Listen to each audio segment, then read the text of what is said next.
So that's my gripe with TMW, Matt Jones, Chris Jones, Matt Ogus, Chris Jones, whatever, the Hedge, Elliot Hulse Strength Camp. Those guys, nothing personal against. I don't think they're bad guys. I'm just critiquing their fitness advice because it's really unsustainable, man. What those guys do is unsustainable. Straight up, unsustainable. What those guys do from a health and fitness perspective, very unsustainable. There's only so many years you can do what those guys are doing and get away with it before it catches up with you. If you know what I'm talking about. So people often say, Harley, you're an endurance athlete, you've got world-class cardio, you know, 2% body fat, you ride a bike, you run, blah, blah, blah. We want to see some muscle training exercises in the gym. Now, I'm not going to do that because I stay away from gyms. If I put on a kilo of muscle, my performance goes down on the bike. Cycling's all about lightweight shit. Look at this shoe, man. This is a shoe, a running shoe for the track, and it comes with alloy spikes versus steel spikes. That's how fucking weight weenie running and cycling is, man.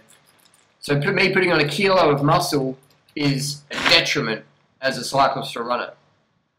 They make that out of, instead of steel, they're using that as alloy, so it weighs half a gram less. That's what we're talking about. This shoe here, $200 in Australia. The new model just came out. It's 0.2 of an ounce lighter. And that's why they released a new model, 0.2 of an ounce lighter.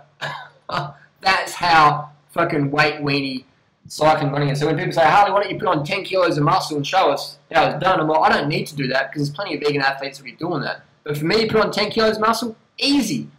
What's it going to do to my running and cycling? I ain't going to be winning shit. I've won over 25 running races this year. It's all about staying lightweight. That's why I don't do heavy weights. Anyway, enough rambling. Here's Carl. Check out his videos. So a lot of people have been asking me, Harley, you know, you're a runner, you're a cyclist, and you're a personal trainer and that, but, you know, really, man, like, we want to see some vegan strength athletes. And I thought, that's a fair call, that's a fair call. I'll stay away from the weights because I don't want to get too heavy, but you got guys like Carl here on YouTube. There's actually a lot of vegan bodybuilders out there, but not many on YouTube. But you got guys like Carl, look at them styrations. So styrations on top of styrations, Mr. Feathers. Supposed to be able to fly off the fucking bench there. So maybe TMW can take some lessons in healthy eating from our friend Carl here, because he got them styrations. He gets all kinds of gains. All kinds of gains. Healthy too. Sustainable. Sustainable. And looks like a bit of homework out there. Doing the dips. Dips to get ribs. How you bump the screen up then? You bump the screen up again. So doing the chest there. Pecs. No pecs, no sex, Carl S.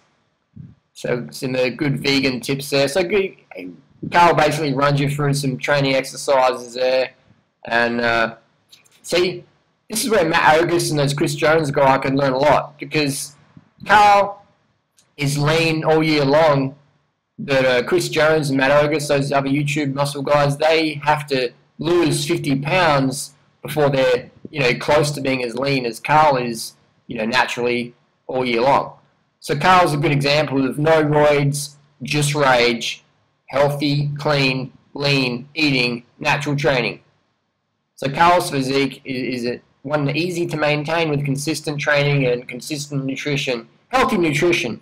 You know, Carl isn't increasing his chance of heart disease by going to fucking Denny's, you know, and eating all that shit, all that meat and stuff. So if you're going to do your high protein, you better be making sure it's plant protein so your cholesterol doesn't get fucking skyrocketed and you set yourself up for heart disease.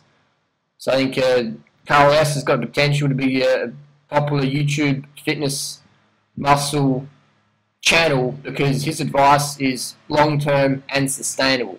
There you go, guys. More striations and twin muscle workout? Check. Leaner than Matt Ogus and Chris Jones? Check. Better training advice than Elliot Hulse? Check. Leaner than Elliot Hulse? Check.